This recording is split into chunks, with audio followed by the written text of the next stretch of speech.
Adam, my friend, welcome back to the show. Wish we were talking on better circumstances, but the USMNT just lost to Mexico 2-1 in the Gold Cup final. It was a very disappointing performance, in my opinion. Lot to be desired. What's your takeaway from the USMNT's loss to the Mexico match? So yeah, I'm going to try and, be analytical here. Like, it's easy to get emotional when we lose to Mexico because it always feels like a, rivalry game and good opportunity. And a lot of us have kind of grown up with that rivalry and kind of feeling passionate about it. And I was there all throughout the game for sure. Then the game ended and it was kind of like, okay, this camp's over, let's think, what did this mean? What do we get? What can we, and we'll talk about all that stuff. What do we take away positive? What do we take away negative? Right. And really, like, hey, if you're enjoying the video, make sure you give it a like down below and subscribe to the channel if you haven't already. We're trying to hit 8,000 subscribers by the end of July. And with your help, I know we can do it. So make sure you subscribe if you haven't already and hit that little bell notification so you never miss any of my videos. Now, back to the video. And kind of had some sort of impact. Not much, honestly, just a couple.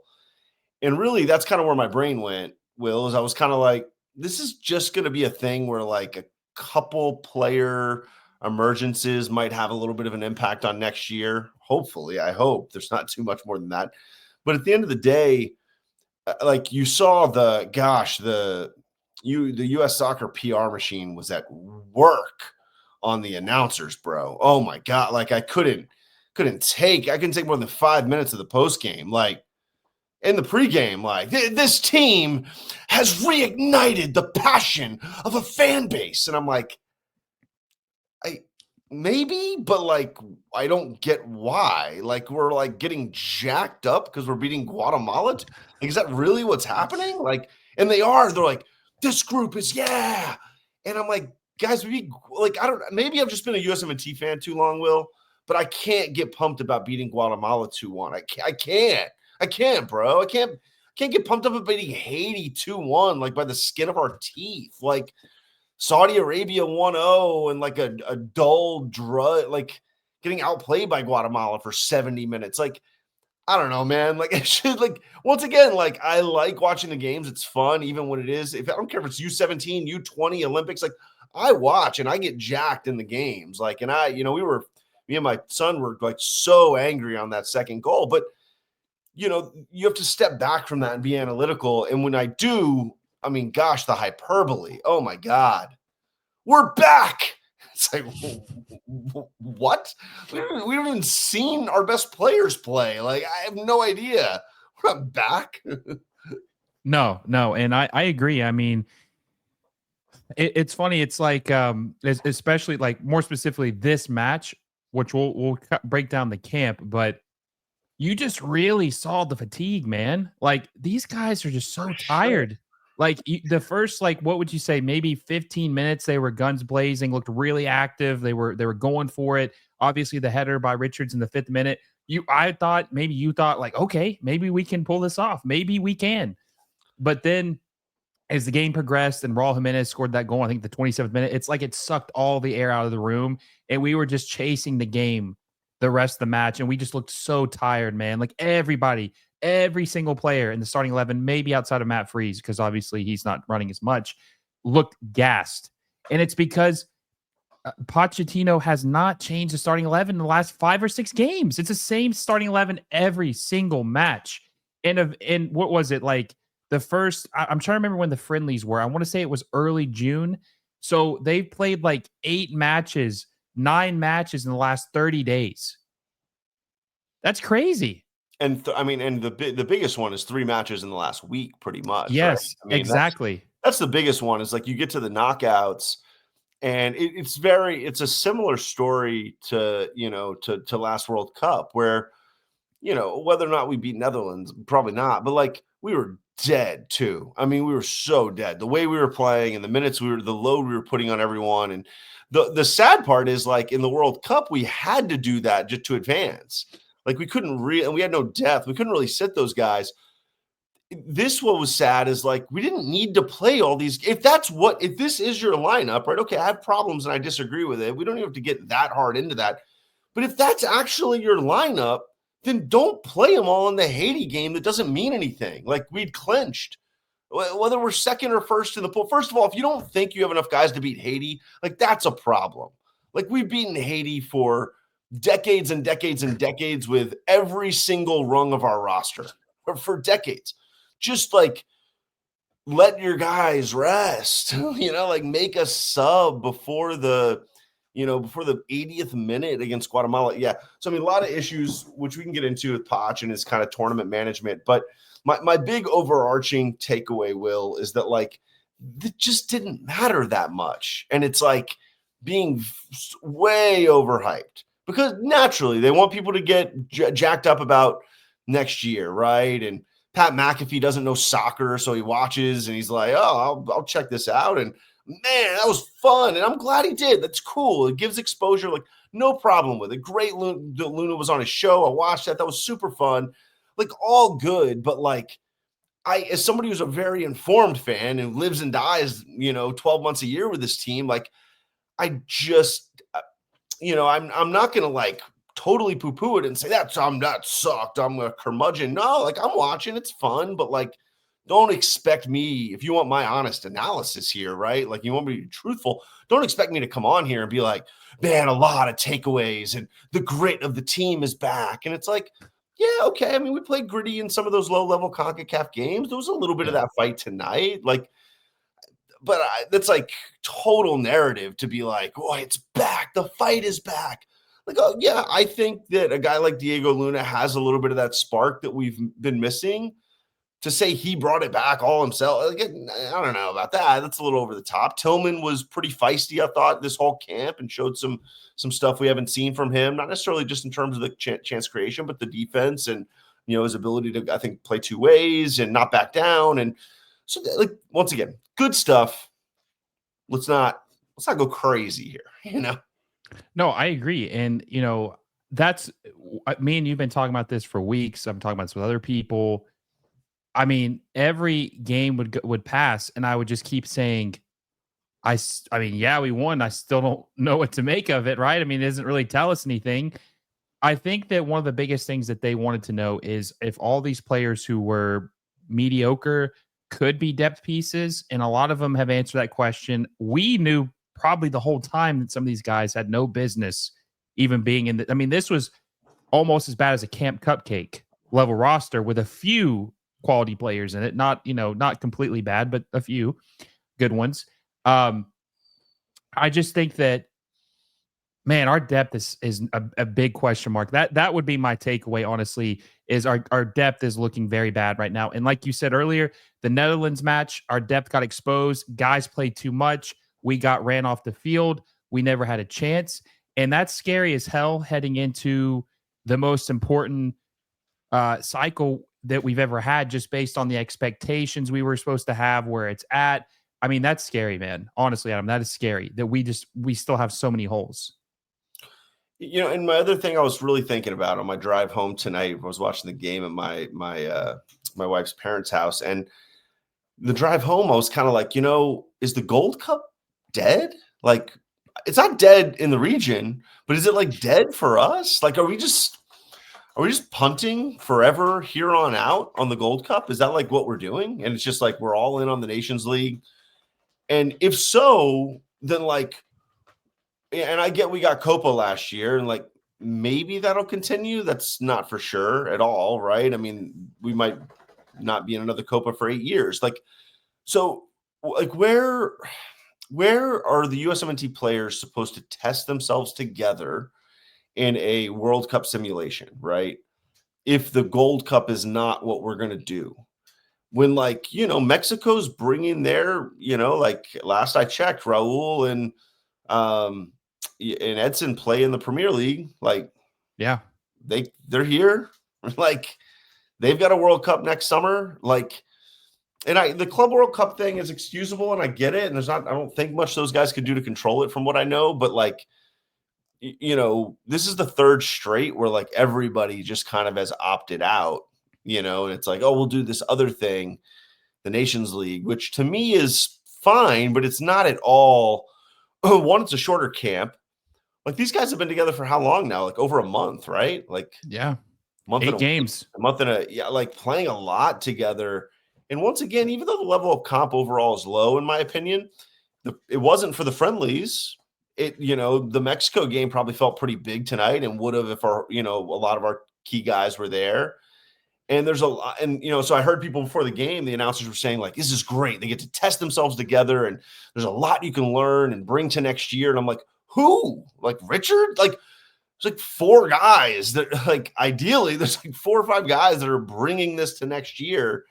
And that's just such a wasted opportunity, man, to like have a month plus camp to get to know this coach better, to get to their tactics better, to understand how to play together better, to figure out, all the team dynamic stuff. And it's just gone. And, it was gone in 2023 and gone in 2021. And what we got instead was probably a 10-day camp, with, Nations League are big games. I don't want to poo-poo those games. Like those matter, but like, it's just not the same. And I think it hurts the program long-term. I really do. So I don't know. It does. And I want to point this out too. It's like there was, reports that Pulisic and obviously Pochettino weren't seeing eye to eye, disagreements on how long he would stay, whatever the case may be.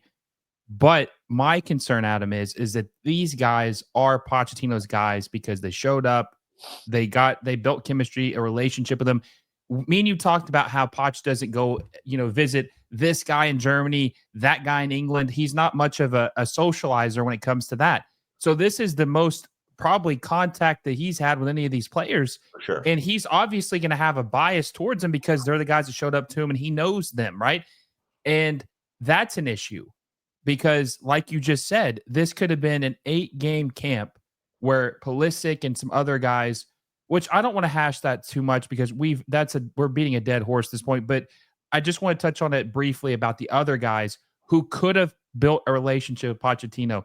This is the craziest part. The craziest part no one's talking about. We're going to roll into next year's cycle or like this whole cycle, but next year's like the 1-year anniversary until it happens. So September is the next camp, right? Pochettino has already been the manager for almost a year, Adam. And it feels like a lot of our players, our stars, are still strangers to our coach. For sure. It feels like several of our key pieces are complete and utter strangers to our manager. At this point, it would be shocking if Gio Reyna makes the roster. Shocking for a lot of reasons, for his own personal kind of club stuff, but also just like, I don't know, like Poch, maybe the first camp. Like, I don't know if Poch has met Gio Reyna, talked to Gio Reyna. I don't know if he has. Like, it would be familiarity is a beast in coaching, right? Like you trust who you know, right? You know who you trust, and God, this is such fool's gold, right? Like making this final is such fool's gold. And so many fans, to me, like very naive, and I'm sorry if I offend anyone with this, just very naive fans are like, great, this is great. Like great to see like somebody like Pat Agyemang emerge. And I'm like, I don't know. I just don't know what to do. I don't know what to do with that statement. It's great to see somebody like Seb Berhalter emerge. And it's like, I guess like for this tourney, I think somebody like Berhalter was like a nice player for this tourney and showed some nice stuff, similar to like a Kellen Acosta in 2021, who had a good Gold Cup and was gritty and grindy and got in people's faces. And it's like, guys, like that didn't matter in World Cup qualifying. That didn't matter in the World Cup. Like none of that mattered. Like having guys that can mix it up with Guatemala and aren't going to back down. Like, yeah, like I do think we need that fight, but like if they're not up to the quality and the level that you need, like it just does, none of that matters. So it's like we're at an impasse here, Will, where we've gone through these camps with our A team and not felt it at all and not felt the fire and been like, what is going on culturally? What is going on with the guys? What is going on?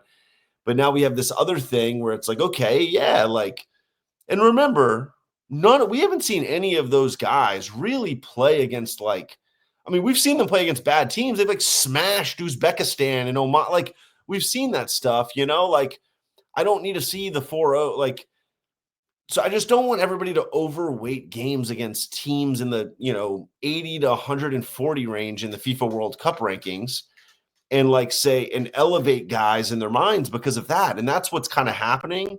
That's a little like, just it's hard to like handle as a fan who's interacting with other fans because I like feel like I'm not on the same planet as you. And I, like if I had to give you, just to kind of get into a little bit more of the substance, right? Like the biggest wasted opportunities here. Nothing changes the results of the Gold Cup out of this, in my opinion. Like I think this team without the guys we had were destined to lose to Canada or Mexico. We just were. Like it just would have been soccer. It can happen, but it would have been a really big against the run of play, right? Yeah. You said, oh, we could have won. And even in the first 15, I was like, okay, this looks a little better. Like we're clearly packing it in. We're clearly not trying to play soccer. Yeah. But in my brain, I was still like, Mexico usually gets a couple goals here. And it's an uphill battle. I'm not sure we're going to be able to get another one. I was texting you that. I was like, yeah, maybe some set piece magic. And it's just like, but you're always crossing your fingers with that stuff. And there's nothing. We had there was like almost no threat on the goal the whole game. Really until the end when Agyemang got that chance, kind of kicked the whiff. Yeah, but like, so I don't know. It's but that's kind of where we were headed this whole camp. So when I say what I'm about to say, I don't want anyone to think like, oh, Adam thinks like this guy would have been the different. Like, no, but I think there was like a very clear in my eyes, like, and a couple of these guys got hurt, etc. So I'm not saying it's the same with all these guys. There were a couple clear goals in this camp. It's like, what's up with Diego Luna, right? What's up with Tillman? What's up with Johnny? What's up with Sargent? Wasn't brought in, but like coming in, those were all like, where's Haji fitting? Can Richards elevate? Is there another center back option? The outside backs, right? So like a lot of questions. And I was hoping that we were going to get to try out multiple answers to the questions I just kind of laid out, right? Who's the third striker? What's the depth in the midfield? What's the depth in the outside backs? What's the center back scenario? What's the keeper scenario? Now, we got to see Freese. I thought he had some ups and downs. I mean, if you ask me right now if he's a lock World Cup starter, I don't think so. I think he probably put himself in the mix. I'm hoping that's not dialed, right? So, okay, we got to see that. Center back, we really didn't see much other than Richards and Ream. We saw McKenzie early. He wasn't very good in those friendlies. Nobody was good in those friendlies, though. Kind of unfair to not play guys after that. I think Johnny got hurt, right? Yeah. Got a knock or something like that. So that was kind of disappointing to not get to see him again. I was hoping we would get to see him get run out. And to me, Sargent should have just been in this mix and gotten the same kind of opportunity all these guys got to gain confidence and try and like make a statement.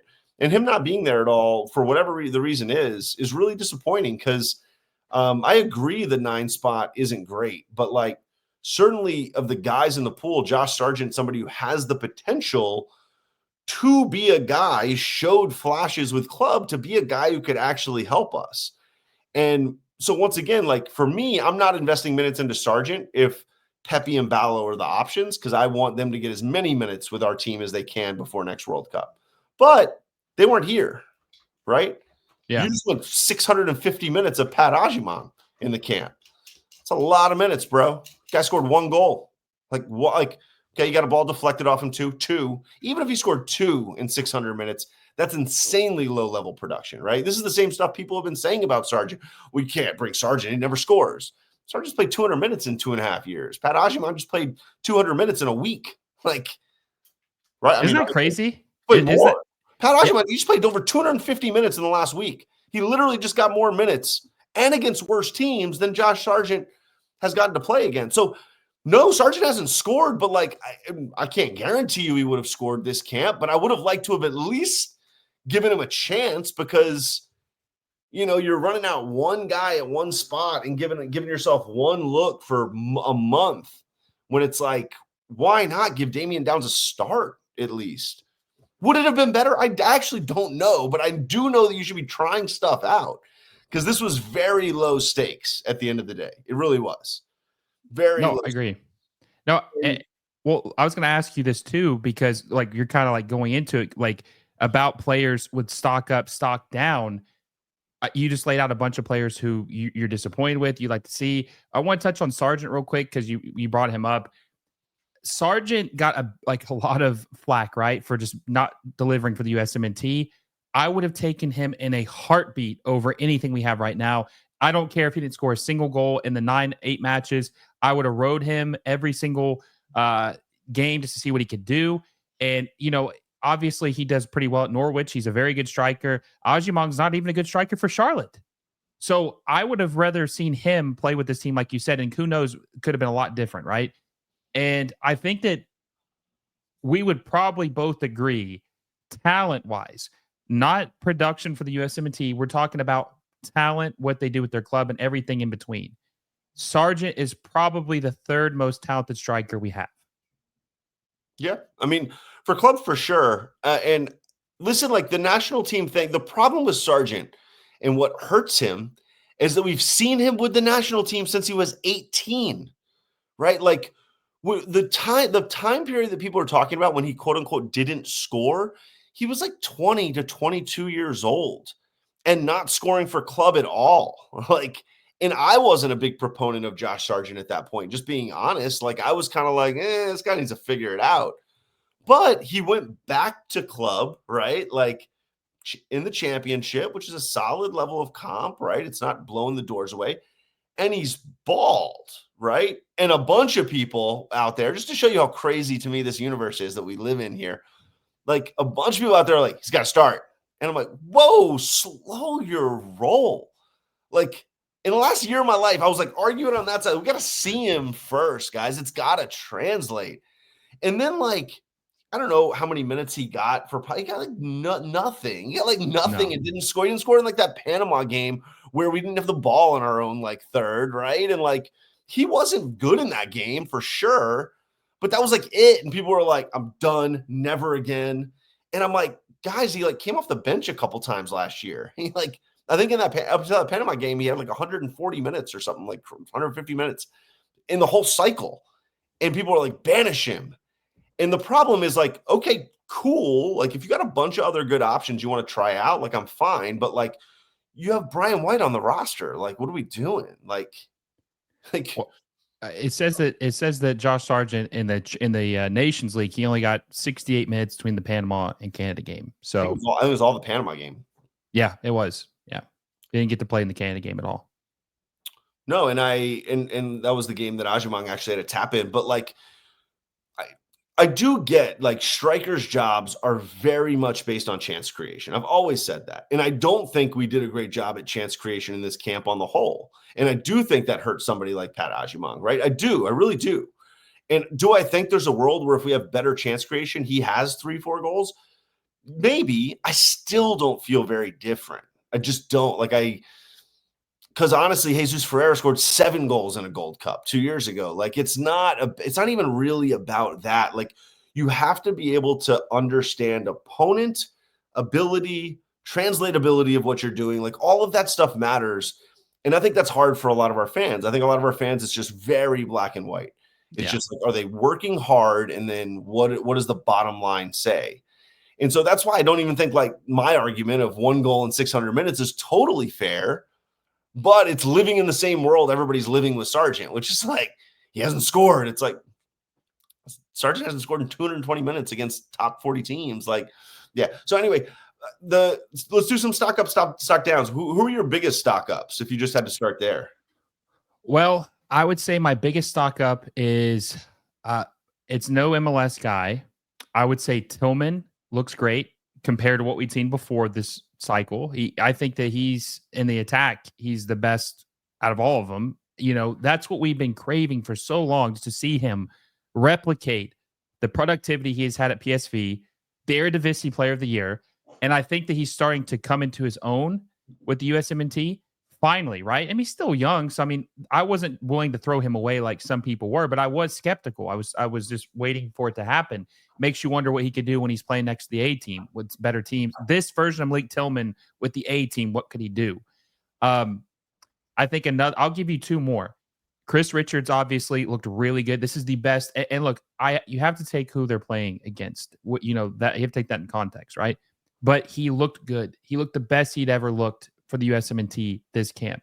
It looked like Crystal Palace, Chris Richards, which is good because me and you talked about the center back position is a nightmare right now. And the fact that one of them is solidified going into the World Cup is a good thing. We just got to make sure we get the other side solidified or it's going to be really bad. These teams aren't scrubs, man. They're gonna beat your ass. They're gonna score goals on you if you let them. You're gonna have to have that solidified. And so Chris Richards is good. Hopefully someone else. And I would say this is a tough one. My third one. I would say it's a toss-up between Luna and Freese. I thought Freese looked really good. And like you said, he hasn't locked it up yet, but I think he's definitely the leader in the clubhouse. Like for the, starting in 2026, if Matt Turner doesn't get his stuff together and actually play for a team regularly, Diego Luna looked really good, but his stinker he dropped tonight, man, really set him back in my opinion, because this team that we're playing tonight is not going to be like we're going to be playing better teams in this. And it showed that when we played a big team, he shrunk. Could it be the fatigue? Yeah. But I mean, you're going to be tired in the World Cup. That's not really an excuse.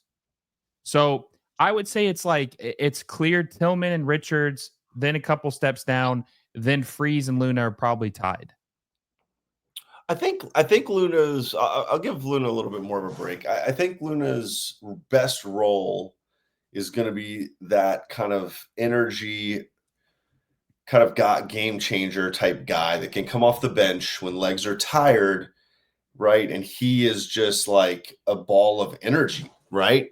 And rolling around and rolling over people and, 2 step overs by you. And I think he's like ready made for that, honestly, in a way that we actually haven't really had a creative sub to bring off the bench who's really brought that, other than when we've brought Gio off the bench in the last 4 years. And he's kind of I remember the game down in Mexico when he made that run that came off the bench in that game.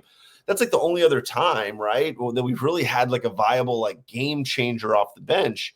And I do think he is that, right? Once again, I think if you're going to rely on him right now for an 80-minute clinical performance, I don't think he's going to bring that. And I never did, honestly. I know you and a lot, you guys were jacked about him. I've been really pumped about him, but it's only been, right, I've never thought he was going to be good enough to start.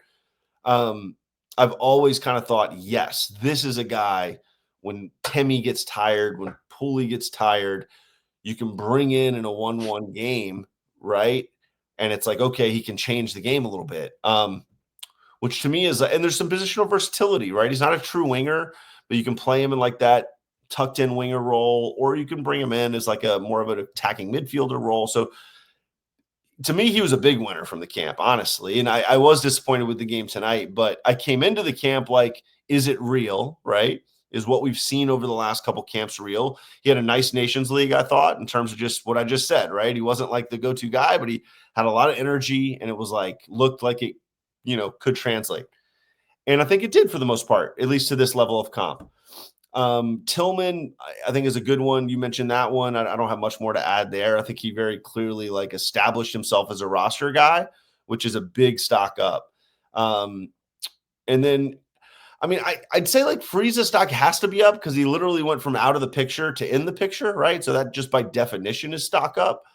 I have not yet seen him do anything above replacement level, though. And it's not replacement level, above solid level, right? But it looks solid, but he didn't make a single save to me that was whoa, that was different. But he kind of made the saves he should make, which was great, right? And other than he had one horrific moment early in the camp, right? I forget what game that was. Was that the friendly? I think it was a friendly, right? I think it was a friendly. Yeah, I want to say it was either did we beat Saudi Arabia 2-0 or was it 2-1? 1-0. 1-0. That's right. Okay, that was Mexico being. I think it was one of the friendlies. He had just I think it was Switzerland. I think he just looked terrible against Switzerland. So and he was a little nervy, a little nervy getting off his line last game. Yeah. Which was worrisome. I was not confident in him last game, and he still has some shakiness there, right? With his feet for sure, but he just kind of plays simple, which I like. He doesn't try and overcomplicate it. What about his penalty heroics against Guatemala? The penalty heroics were awesome, right? And you've got to factor that in. But listen, at the end of the day, we need a keeper. If we're gonna make a run, we have to have a keeper that saves goal, that like really saves goals that should have been goals, right? There's gonna be a couple 50-50s, and are you gonna take away a couple of those that should be goals? And it's like, wow, we're still in this because that guy made that save. Yeah. And I haven't seen him do that. And I don't know who else is going to do it in the pool. So I don't have better solutions on that one for you. But like, that's why he hasn't really locked up the spot for me. But stock riser for sure. What about stock down? Who was kind of. Do you want to go first? Since I'll let you, because I don't want to take any of your guys. So I'll let you go first. Yeah, I'll throw two out there and then just tack onto it. So to me, like, and this is not. This is going to be one that's probably not popular with some, but I think we've gone from, if you go back to when he scored that goal against Mexico and came off the bench after he came back from injury, what was that, a year ago, I guess, year and a half ago, to now, like Tyler Adams, like, I don't know if he should be on the field. I don't know if that's like our best 11 with him on the field. And that is, in my brain at least, right? That is what stock down is. Because there was a point in time where it was like, he's just got to be on the field. Like, we're just better. And then, and he's always had a tendency to get out of position, right? Just off the top of my head, Jamaica World Cup qualifying, right? Like over pursued led to a goal. The World Cup game against Netherlands, right, was like over pursuing, lazy getting back. Like he has some really bad, for a guy who's supposed to be the defensive guy. Like, God, he has a lot of horrific defensive moments, including tonight in the first goal. Like, he got dragged out of it. We were in this like set 4-4-2. It was supposed to be compact, right? Anything on the edges is fine. And I don't know if you noticed or not, or saw the replay at halftime, but it was like the ball was on the outside, right? And that pass went to the middle and penetrated right where Adams should have been, right? A guy vacated that spot and he, like, for some reason dragged himself all the way out, like toward the sideline. And they just kind of were like, okay, ping the ball right to where he was and should be, right? Made one more pass, score. Like, and it was like, oh, come on, bro. Like, that's just like simple stuff. Like, you're 26 now. Like, he really should not be having these issues. And then I think he might be worse with the ball now than he was 5 years ago. Like, I mean, he was bad with the ball tonight. I mean, it was some shaky moments on the ball. And he had a bunch of those throughout this whole camp, where he had one stuck out last game where I think he was like yelling at Berhalter and the pass was fine. And he like just had no vision and turned right into a dude. And like, it was like, Tyler, that was on you, bro. You had no vision, no awareness of your surroundings. Like, you turned right into where the defense was. Like, so I don't know, man. And that's a worrying one, because that's supposed to be a guy that we're like supposed to be like, lock it in. Like, he's good and we're good there because we have Tyler Adams. I don't feel like that. My second one, to me, Agyemang stock isn't down because I came in never up. I came in so low on him that it's just not fair to say stock down. Like, I've literally never rated him as a national team player. So he's just kind of like out of the picture on this one for me. The other one, it's also pretty obvious to me, like Luca De La Torre. I think I actually thought he looked good in maybe our first friendly. He had like, where I was like, we didn't look good, but I was like, oh, he actually showed some flashes. And then, man, just like, we got a lot of time with Luca this camp, and it's just, there's not much going on, man. Like, defensively, he's a below par player. He's small. He gets bumped off the ball. If he has space, he can kind of get out and go sometimes, but like, he's like a poor man's Musa, honestly, which, like, Musa standing currently, that's not a great thing. Like, but he had stock down, because I mean, I think he went from like kind of in the mix as a backup midfielder to me, to the point where I'm kind of like, we cannot, if we're bringing him and relying on him at all next year, we're in trouble. Like, we can't be. He's not good enough. No, I agree. And I just want to touch on your Tyler Adams point. He's supposed to be like almost the fifth defender, like the safety blanket enforcer, just to make you feel comfortable, like you're not going to get just exposed. And I agree, man. It's hard to believe he is only 26. It feels like he's just so much older, and that like he's regressing, like he's like fading out of his prime, which he should be getting better, not worse. I don't know if it's just the injuries and playing at Leeds that just has derailed his career, man. But he just is not. He is not a better player in 2025 than he was in 2021 or 2022. He's not. That's a big red flag. He's supposed to be a solidifier in the midfield that makes you feel like you're not going to get exposed. So that is a red flag. Luca De La Torre, it's funny. He's like one of these guys who started the camp decent. Like he didn't look terrible. And then it was just a downward trajectory from the beginning to the end. Like he just got worse and worse each passing game, which is not how you want to end a camp, right? You want to be the opposite of anything. I do want to touch on Agyemang in a little bit because I have a lot to say about him. One guy that I would think that stock went down, we mentioned him earlier, is I think Matt Turner's stock went down. I mean, he only started one game the entire camp. He's supposed to be the locked-in guy in goal, and Matt Freese started 7 of the 8 games. Yeah. And then Matt Turner, if his luck couldn't get worse, the team he just signed for got relegated to the 2nd division of the French league. Yeah, how about that? So I think his stock is down, and I think he's in trouble. I don't really know what he's going to do, because if he's playing in the 2nd division French league, like no matter if you're a Euro snob, MLS hater, whatever the hell you are, I don't think anybody can say that the 2nd division French league is better than MLS. It's not. I mean, if anything, it might be even. It's probably worse. And if he's playing in that is not what you want your starting. You do not want your starting goalkeeper playing in the French 2nd division. So I have to put him on there. And here's another one that I would say. Another guy, Adam, who started pretty hot in the friendlies, and then their trajectory just started to decline. I thought Jack McGlynn looked okay the first game, like against Switzerland. Like he was kind of dangerous with that left foot, creating chances, whipping the ball in. And then he just disappeared, man. He just disappeared. I thought maybe he would have, and this is a Poch issue with like the rotation of squads we talked about earlier, but I don't understand why we didn't see more McGlynn. Like we saw him tonight, I think for 15 minutes, 20 minutes. I would rather have Jack McGlynn played than Berhalter out wide. That's more of his position. Like Berhalter's not a right midfielder. Other than set pieces, Berhalter was disappointing in this camp, I think. Not that I had high expectations for him anyway, but I think that Jack McGlynn showed some flashes, and we just never got to build on that. We never got to see that. Like, it's like Poch said, okay, you played good against Switzerland. You didn't play good against Turkey. We're not going to even give you a chance at redemption at these shitty teams. Like, you're done. I'm writing you off. Like, you're not going to get to play against any of these bums. And I would have loved to seen what he could have done against this lower end talent, which sounds funny when you say it out loud, but seriously, like what could he have done if he'd got a chance to play against Trinidad or Haiti or Saudi or Guatemala? Like what could he have done? We're never going to know. You're going to put that in the box of what ifs this camp could have been.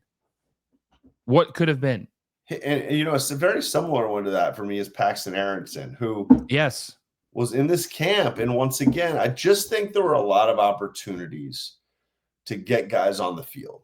I really do. And I don't think you were like hamstrung into this, 11-man roster with, some late changes. One, they just weren't playing well enough in any of those games to feel like that. Like there really was no game other than Trinidad where we were like rolling and it was like, gosh, don't want to disturb this mojo. Like it just was never like that. So yeah, I didn't get why, Paxton didn't get a chance, why McGlynn didn't get a chance, why Sargent wasn't there getting a chance, why Downs didn't get a start, why, and listen, like I know Haji was there and got hurt, but like I don't think Haji was going to get a start. Like no. That's just how it was kind of going. It was like you have all these guys and you've got some guys who might be interesting depth pieces. And I personally leave the summer with no more information, right? No.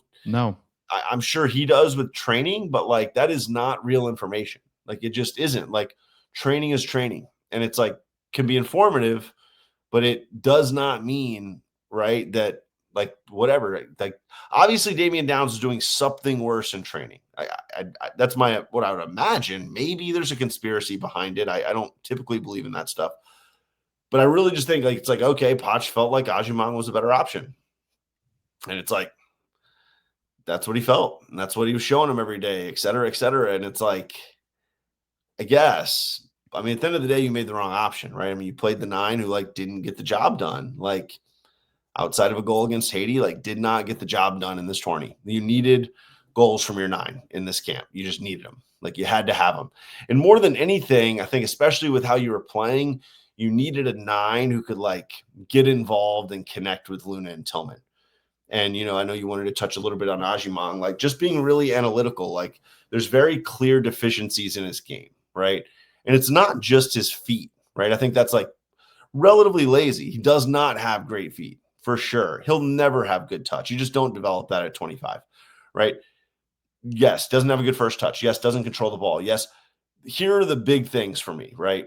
One, and this is, I'm big on strikers and watching how instinctual they are with their runs. Really good strikers are a half second ahead of the pass, right? Agyemang is always a half second behind the pass. Always, always, always, right? And that's one of the biggest things. Like, I don't care that he's fast and big, right? One, he gets bumped off his line as easily as smaller guys. He falls all the time in physical play.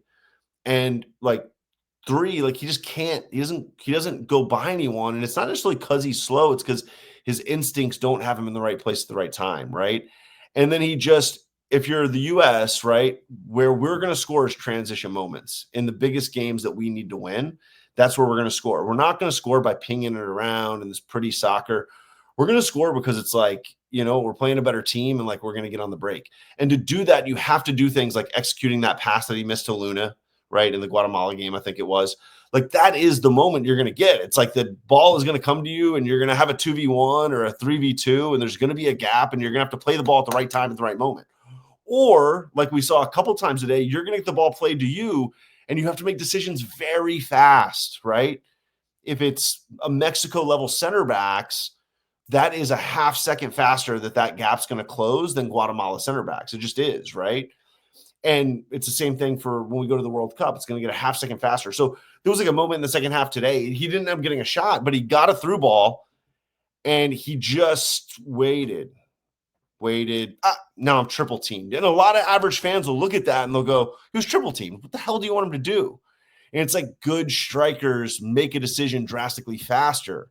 Maybe it's a one-touch shot. Maybe it goes in, maybe it doesn't, but you get shots off. That's what happens when the ball comes to you, right? You want to get shots off. Look at Raul's shot today. It's just get the shot off. And no, you do not make them all. But like, and he doesn't do that. He doesn't get shots off, right? He's got a one-on-one on the left-hand side, right?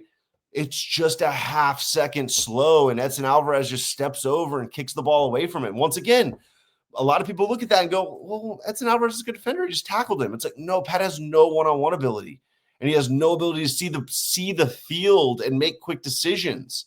And then obviously there's the last one where he whiffed and then kicked it into the keeper. And it's like, well, it's just a goofy play, and there's no ability to ever bring the ball. You're going to have to bring the ball. The ball came off his shoulder. That's fine, right? It was a through ball. Downs kind of held up because he thought he was offsides. It came off his shoulder, and he just doesn't have the ability to do anything advanced with his touch there to bring the ball down.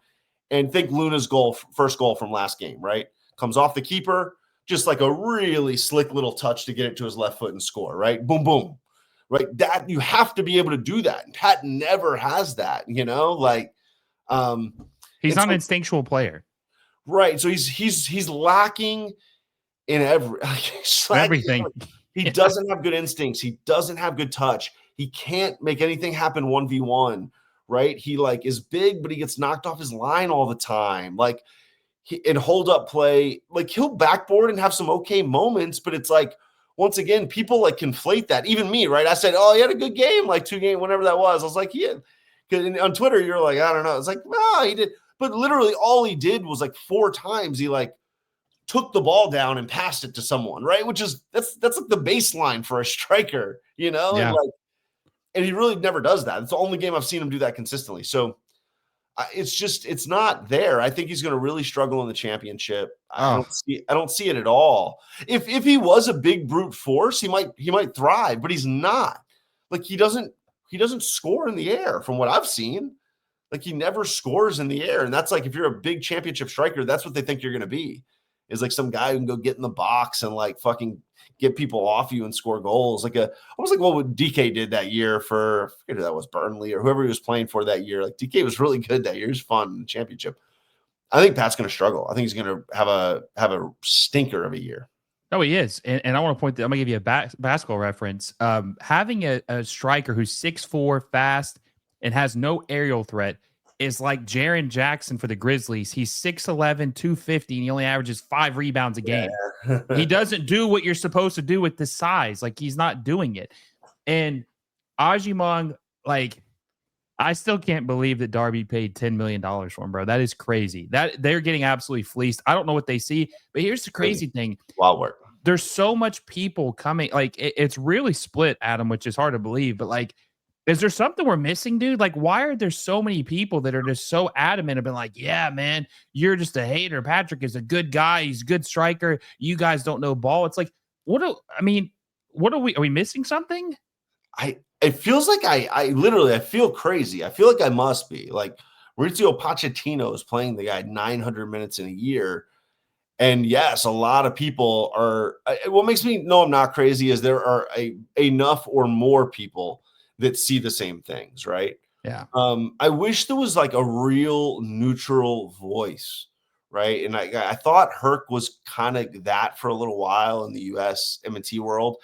I don't feel like he's been that recently, if you want my honest opinion. Like, since Football Americas, I think that kind of shut down, right? Like, I don't think. Yeah. I think Sebi left for something else. Right. So, like, since that kind of shut down, I haven't heard him kind of go against the grain much, honestly. And like, I knew I was getting honesty when he was going against the grain, because that's not popular and it's not helpful for your career in this world and in this space, you know?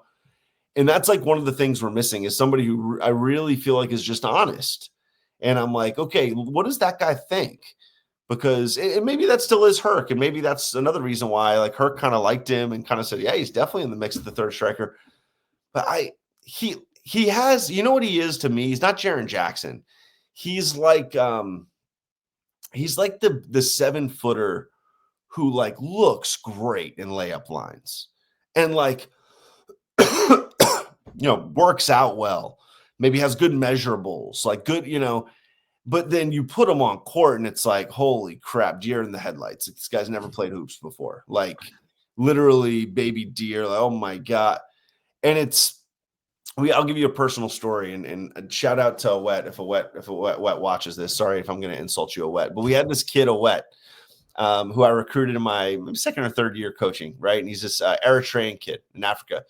And the only thing I know about him, right, is there's a New York Times article on this kid. And it's like, Awet Selassie, right? He escaped Eritrea, which you can't leave. You have to, like, serve in the army. He escaped via the Coyotes and got to Jordan, right? And there's this article. There's no game film on him at all, but there's an article in the New York Times, literally a front page article.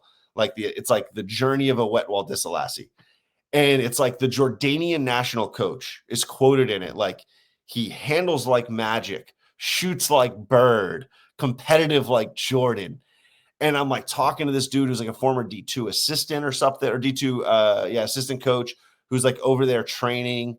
And he's like, I'm telling you, Adam, like, kid's nasty. If you came over and did a prep year, like, be mid-major, high major. So this is what I know about the kid, right? And I've seen like pictures and stuff. And he comes in day one. I mean, he's 6'9", which, our level D3 is really big. And he starts taking shots. He's got a smooth shot. I'm like, damn. Like, woo. And he's like he's like doing this like between like spin thing. And I'm like, woo, handles like magic, shoots like Bird. Yo, man, the pickup game started. Like, ghost, total ghost. Like, all season, just ghost. Like, couldn't play, couldn't function. And like, there's something there with Agyemang where he does have a look, right? He's big. He's got a look. He's got a work rate, and he'll have some times where he makes a run. And, ooh, there's some pop there. He had a nice goal with the USMNT, or I think maybe it was Jan Camp, where he like bodied a guy off the line. Or it might have been after that and he missed the shot. But like, he has some moments where you're like, ooh, there's something there. And then the more you watch and invest, you're like, it literally never equals anything productive. Like, all of the translatable, like his recent goals are a tap in against Canada that was kicked at the keeper. Like that, like a ball that was kicked off of him. Right. And a pretty nice little like around the keeper against Haiti, right? That's like the last 800 minutes. That's what we've seen. None of those things are like translatable. Like he doesn't score in any of the moments that you like need him to score. Like you're like, I need you to convert that. You have a 1v1. I need you to convert that. You're like, have a guy on your shoulder. I need you to convert that. You have a ball that came over the top and it's Mexico. Just freaking flick it in, man. Like, yeah. No, and that's another thing too, is like, you would think that if a guy got a chance to start 8 games, man, he would be somewhat better than he was the first game. And I think he is the same, if not worse. He's the same, if not worse. Yeah, he's regressed. So just to finish it off, let me ask you this. If you had to give this camp a grade, like we'll do 1 through 10. And I agree with you that there are more. We started this camp off with a lot of questions, and I think we ended it with even more questions than answers. What would you give this camp overall out of a 10? You know, like pure performance and results, you know, it's an 8 out of 10 camp. Like, because I agree, pure performance and results, not pure performance, pure results. You made a final, you know, you made a regional final, which is great. And if you look historically, like that's not always, we don't always make the final. And we did it without our best players. And so like 8 out of 10 in terms of results. The problem is, personally, I think I'm similar to you. I was looking for a little bit more than just the pure did you win, did you not, right? The 1-0, like a 1 or a 0. It just wasn't an absolute. Like there was a lot of nuance that I was looking for in this camp. And I'm on record with this, right? Number one, how is Poch at tournament management? We've never seen him, right? Last time I saw Poch in tourney manage mode was like Champions League with PSG, maybe. I honestly can't remember. I didn't even follow that closely. I think that was it, and I think like Messi got hurt. So like, and I didn't follow closely all of his subs and decisions in that. So it's like, how does he sub? How does he rotate? How is he planning on manage a tournament? And it was like, well, I think his plan is just start the same 11 guys all and play them all game. Tough. Like no feel for subs, no feel for rotation, no feel. Like tactically, I didn't think there was much of a feel, right? I actually thought we got out-coached in multiple games. Guatemala being a very clear example. Costa Rica being a very clear example, where like instead of, you know, finding a way to put games away and adjust in a way that the other opponent was going to have to flex to us, I thought it was always the other way around. I thought we were always flexing to our opponent, right? Mexico's a good example. I thought we had a decent feel of the game in the first 15 to 20, and then all of a sudden Mexico just controlled the entire rest of the game pretty much, right? And we could never even really get a foothold in that game to like create chances. So that's one. Poch was like a big one, right? I mean, it's like a 1 out of 10. I have no confidence in that guy, right? So that was a big one for me. Second big one is like, are we going to uncover guys? And I'll give that a 6 out of 10 because I do think we got some Tillman, you know, a little Freese, like all the guys we've talked about. But I think we missed the opportunities that we already talked about. I think we gave no opportunities to a bunch of guys who should have gotten something at some point, and we really didn't get to see them. So that was like a 6 out of 10. So overall, right, those are my 3 things. Like, can you win the games, right? Oh, and then the performances, right? I thought the performances were pretty poor. Like overall, it wasn't like it was kind of like the 2021 where it's like we're squeaking out 1-0s and playing guys. And it's like, okay, it's fine. I didn't expect this team to blow people out, but I can't give that more than a 5 out of 10. So I think if you add all those things up, it's somewhere like a 4 out of 10 camp. You know, I don't want to say it's like a total utter disaster and be over the top. It's not. It's somewhere in the 4 or 5 range. I don't know. And I might be a little high on it, but yeah. I'd probably go 5 out of 10. And so I'm a little higher than you. And the only reason I'm going 5 out of 10 is because if me and you were basing our predictions off of what we saw in the Switzerland-Turkey game, we were thinking, oh, shit, we're in trouble. We're in trouble. There's no way they're making it to the final. There's just no way. Like, they're going to get beat by Canada or Costa Rica or Mexico, depending on how the groups pan out. It's not looking good, right? But the fact that the biggest, like, I'm not trying to be a homer or be like, a sunshine pumper, but one thing that I would take away is that there was some perseverance. Like, they were able to be down, have some bad performances, and still find a way to make it to the final. And I have to give him some credit for that. Now, did Pochettino fumble the bag when it came to making it to the final? Of course he did. Of course he did. Like, I think that he was inept in this final, and that's why we lost, because his substitutions were way too late. He didn't make enough of them, and I don't think he read the game well. Like, we all saw the guys were tired. Somehow he didn't see that, and he's pitch side. He's seeing the guys huffing and leaning over and looking just absolutely beat down, and he's like, you know what? We're just going to keep running it. We're going to keep running it. So I'd say 5 out of 10. I'm like right in the middle. Also too, we didn't mention this because there's so many guys, Adam, but like, I just would have liked to see someone like John Tolkien get a chance over Arfsten. Yeah. Like, I just think Arfsten just isn't good. Like, he's not a good defender. His attacking is hit or miss. Like, he's either like just off, he's either hitting the crossbar or just off on a shot attempt, or his crosses are just way over their head and just kills the play, right? I would have liked to see John Tolkien because he's an actual defender, and we need somebody behind Jedi.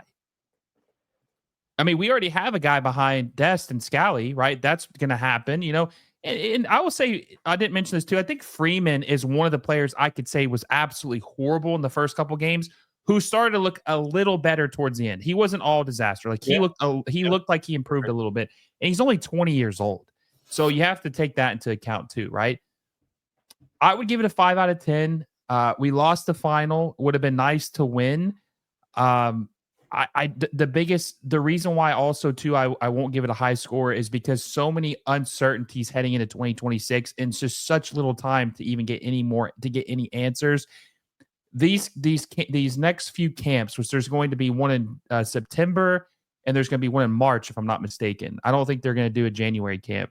Maybe they will, but I think it's just gotta be October. And there's been October and November the last 2 years, or maybe it's October, and maybe that's what it is. There's always FIFA windows, September, October, November, unless they're changing it. I just remember them saying we're playing like Japan in September, I think, if I'm not mistaken. Either way, there's going to be one camp in the fall, and there's going to be one camp in the spring. Then the World Cup comes. And it just feels like we're just going to be cramming a lot of experiments, and just there's going to be so much uncertainty heading into those camps. And that's just not how you want to be prepared, man, for the job or for the big moment. You don't want to be cramming something or feel rushed. Like, you want to be well equipped to handle that. Kind of, out the window though, right? It's out the window. Yeah.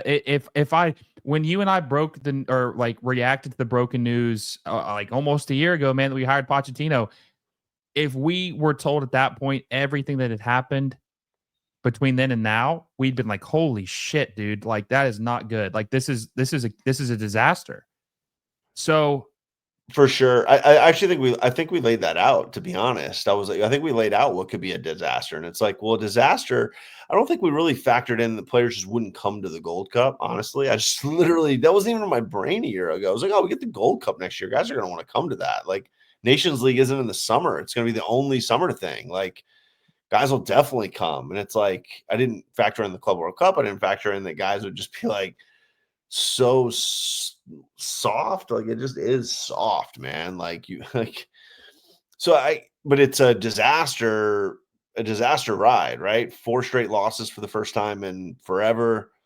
Didn't get any of your good players playing in the summer, lost in the semifinals of the Nations League for the first time ever. I don't know, the friendlies were, I guess, or the quarterfinals, Nations League quarterfinals against Jamaica. Like okay, there's some flashes in there, but when you look back on it, the away game wasn't great, and then home we had a good first half and bad second half. So it's kind of like, where are we? Where are we with our actual roster? And to your point, we've got a couple camps, and it's going to have to kind of come together in a way that is going to be unexpected if anything's going to happen next summer. I agree. It's not going to be investment of like, oh, we got a lot of time together. It's going to be something. Sometimes things click with teams, right? And it's going to have to be something like that. I think that I've came up with the best phrase for this camp. And I think this will perfectly sum it up. Just to end it here. It's just a missed opportunity.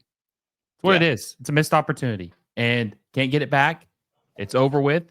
We just have to hope for the best. And I just don't feel good, man. I don't feel good. I got one question for you. This will be Yeah. a good place to end, and I'll give you my take after. Okay. If right now, right, let's not call it Poch out, fire Poch. That's not what I'm gonna say, right? Let's just say that Poch got offered a Premier League job. He can take it or not, but the decision is 100% yours, Will. Would I want him to leave? Correct. He's going to listen to you. Like, are you saying, sorry, Poch, like, take that job, you're good? Or are you like, no, you don't take the job, stay for the next year. I got faith you can turn it around. Like, where are you at right now? Okay, well, I have to ask you one follow-up question. Sure. Do I have any say on who the replacement is? You don't. No. This is just a pure, like, if you can trade out Poch for the unknown, are you doing it right now? You know, is it just like, wash our hands, take the Premier League job, you're good, man, we'll figure it out, and whatever we're gonna figure out instead of you, like, I'm gonna take. I think I would, just because I just think a year later he still doesn't know his team. I think I would. I'm there, which I don't know if that means I'm Poch out. Like, I think it kind of does, but like, I'm not sure I'm ready to start yelling that yet.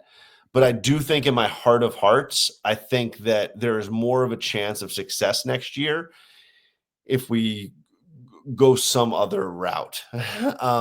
Like Callahan, like if BJ Callahan was the manager right now, how much better would you feel? It's mainly just because I don't know. It's risky, man. Like, it's not 100%er, you know, it's not, that's why I'm not screaming it from the rooftops, but it's like, God, I don't have a lot of faith right now that this guy is going to like put this thing together in a coherent way. Like, it feels lazy. It feels haphazard, right? It feels like flying by the seat of your pants. Not a lot of like work being done outside of kind of the business hours, you know, not a lot of nights and weekends, not a lot of call, you know, so it's just, that's not a great feeling. And so it feels like something that could go south really quickly, because once again, that is always the hard part when you're not of the nationality is, right, there's not a connection point that happens when you are of the same nationality, right? And I think it's easier when somebody is of a different culture than you, of any sort, whether it's, you know, race, religion, etc.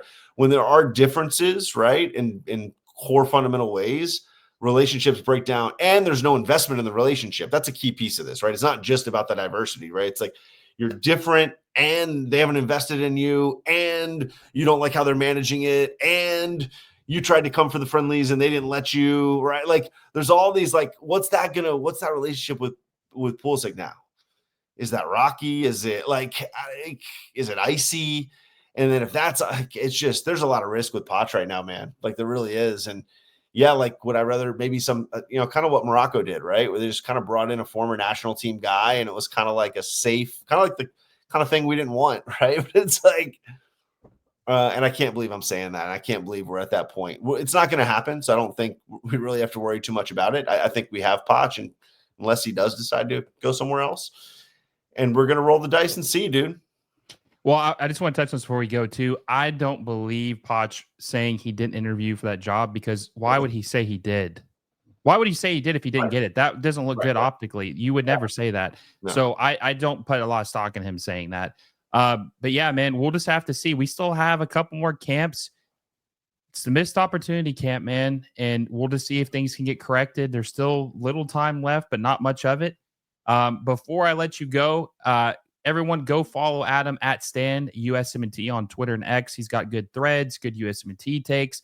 He's my USMNT guy. I always got him on here after a camp or after a big game. So make sure you go follow him. He's always got some good takes. And Adam, before I let you go, any final thoughts? Yeah, like I really hope September is exciting. You know, I hope it subverts a lot of the expectations a lot of us have right now. And I hope I hope there's forward momentum. That's it. And I don't need us to win both games 4-0, but I want, those are good teams we're playing, and I want competitiveness. I want a little bit of fight and energy. And I know it's a friendly, so it's hard to get that sometimes, but like, I want the guys to show us something that's different than what we've seen for the last year and a half at this point, right? And that's it. Like, if you want something to look forward to, like, get jacked up for those September games. Let's go hope that we start to see some flashes, because that's all we got. That's all we got, my friend. Well, appreciate you for coming on. Until next time, guys, I will see you all soon.